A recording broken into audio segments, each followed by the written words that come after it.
يا أيها المزمل قم الليل إلا قليلا نصفه أو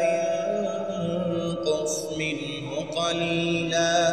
أو زد عليه ورتل القرآن ترتيلا إنا سنلقي عليك قولا ثقيلا إن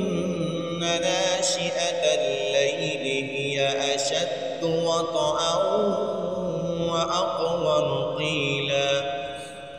إن لك في النهار سبحا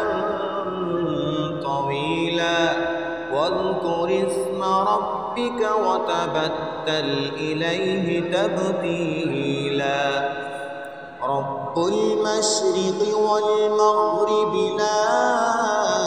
إله إلا هو فاتخذه وكيلا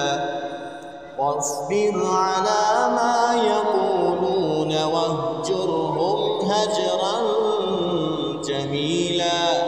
وذرني والمكذبين أولي النعمة ومهلهم قليلا